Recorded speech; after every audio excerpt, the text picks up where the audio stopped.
Yes, we are joined now, I believe, by Brian Kilmeade of Fox News. Appreciate all of you hanging out with us. Brian, where are you going to be for Thanksgiving? I'm going to be at my brother's house. You're invited, Clay, but I imagine you want to be with your family. Is that, or are you trying to get invited and put me on the spot like that? I met your wife. She seemed lovely. I was thinking to myself, you know what I want to do this year? I want to spend time with the Kilmeade family as opposed to my own family. So you've outed me and busted me here on my my clever ploy to get an invite. So are you having to travel? Are you having to travel, or you just get to stay at home? 25 minutes via a vehicle. I'm not going to be one of the people racing to the airport. How many times do you see that in the news on our channel? Wow, the airports are going to be crowded, but don't worry, Pete Buttigieg is in charge. We got everything under control. It's gone so well so far. That guy thought he was going to coasting with the easiest job ever. Transportation. What do I have to do? Man, have you ever seen Okay. someone screw up more? No, and also screw up something that I didn't even know. Like, most people can't even name transportation secretaries from past administrations. It's like, in general, if you can name a referee, it's a bad sign, or an umpire. It means that they're drawing a lot of attention to themselves, oftentimes with controversial calls. It's the same thing with, I would say, most cabinet secretaries. People know the Secretary of State. They know the president and vice president. But when you're getting down to, like, who's the Secretary of Education, who's in charge of the energy department, if you're getting regularly noticed there, you're probably doing a bad job. By the way, speaking of regularly noticed, I've now gone on Twitter. Yesterday, Buck and I shared this opinion. And if you want to see a cluster, I went on Twitter and I've got a hot take. Yesterday, I went and picked up my 15-year-old at the airport. You mentioned how crowded they're going to be. My thesis is this. I'm excluding children and the elderly. No adult should get picked up at the airport. Find your own way when you arrive at the airport, wherever you need to go, if you are an adult. Because right now, I bet there's people listening to me, like, losing their minds in traffic. It was impossible last night to even get near the Nashville airport. Now, I'm picking up a 15-year-old. I kind of wanted to tell him to just take an Uber on his own, honestly, because I think he's old enough to do it. Are airport pickups wildly overrated in an era of Uber and Lyft? Yes, although people listening paycheck to paycheck will probably will take you on that. But, like, for example, in New York, it took my son maybe 2 months to realize. He goes, "You don't have to pick me up. There's a train that brings me right to Jamaica, and then from Jamaica I can go right to the train station. Just pick me up from the train station." He didn't want to Yeah. be picked up, and Yeah. I always saw that train. And I always thought, I'm going to want to be dropped off. I'm picked up. We're lucky enough, Clay, in our jobs, through most of the time it's work, you can always grab a car. You have a car service, you Yeah. have people you depend on. But, you're right. If we could get people just to take mass transportation rather than that uncle that owes you a favor, I think that we'd be able to get in and out a lot quicker. So, And by the way, people out there, even if you're living paycheck to paycheck, picking somebody up at an airport, I think people do a bad job of valuing time. Spending hours to drive to an airport, not to mention the mileage that you put on the car, as well as your gas, it has a cost.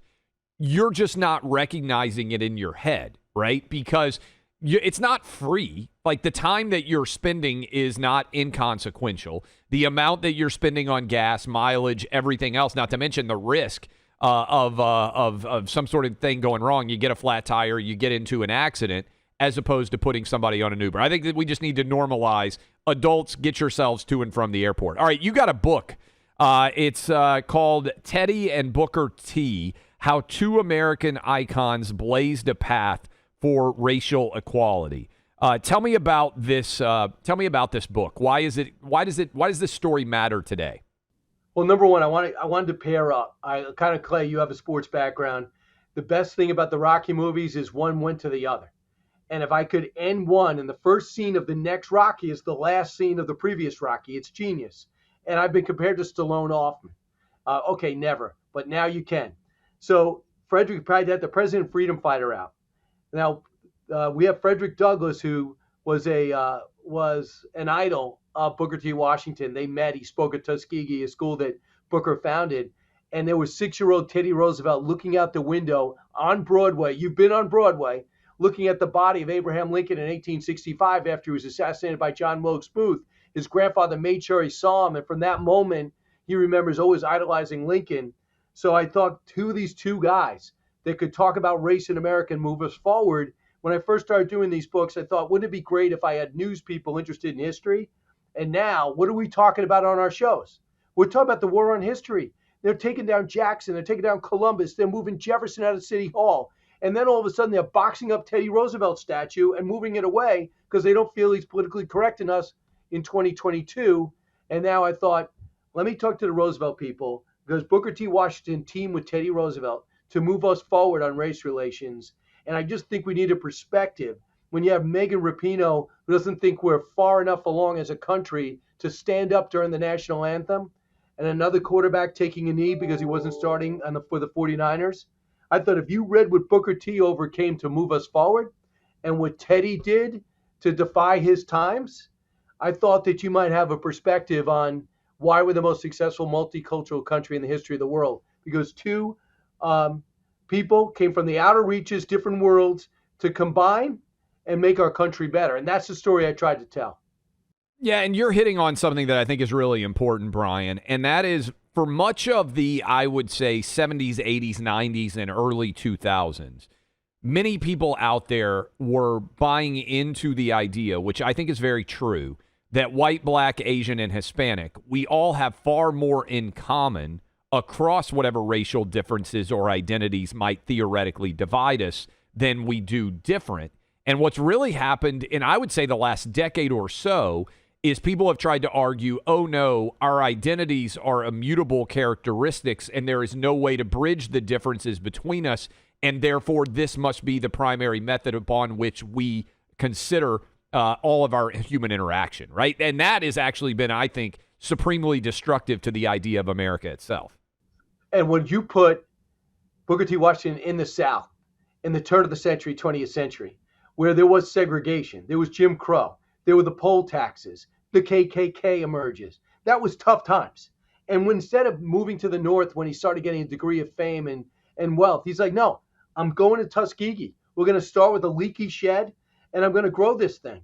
He had to get students. All he had was one room, dilapidated with the holes in the roof. One of his students would have to hold the umbrella when it rained.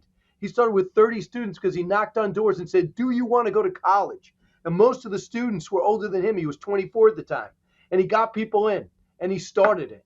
And within a short time, he had 1,500 graduates. And they do something that I don't have, and that's they learned to trade and they got an education. And they wanted to be indispensable to their community. And a lot of white people did not want to hire black people. And he said, well, if you're skilled, you're a blacksmith, you're a construction, you're an architect, whatever, you're an agriculturist, a farmer, you'll have to be hired. And then you grow your intellect, you'll defy what everyone thought were the previous differences between races. And he did it in the South, and his education program resonated throughout Europe, throughout Africa. And all he would do is when he got money from Andrew Carnegie and J.P. Morgan, he would put it into the school. And Teddy Roosevelt, in Booker T. Washington's words, did more for Black America than any president aside from Abraham Lincoln.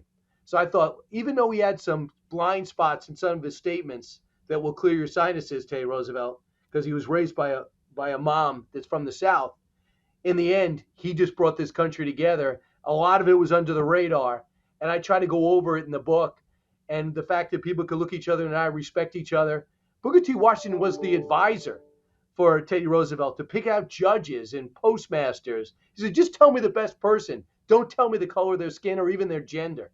And I got chills in reading the books by Booker T. Washington, and they led me to Teddy Roosevelt.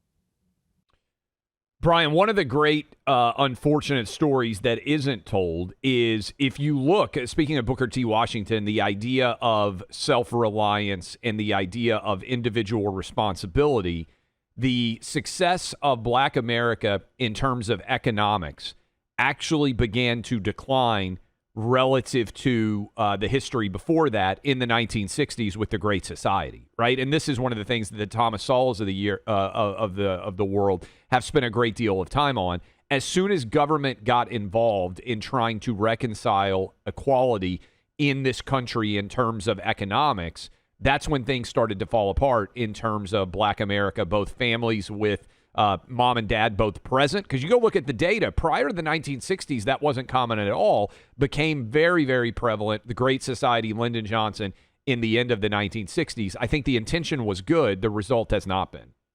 No question. Values, they came with the social safety net. They came out and, the civil rights was necessary.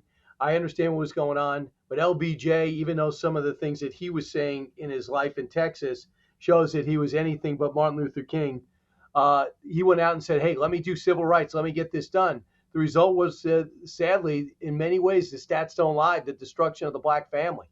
And they've been having got it back since.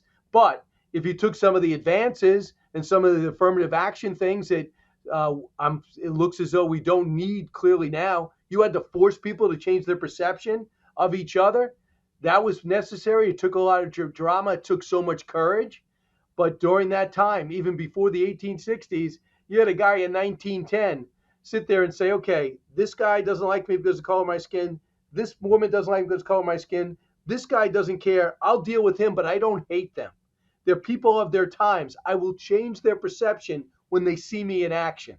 And instead of demonstrating, protesting, canceling them, they said, I will show you by my actions. And I dare you to challenge my integrity.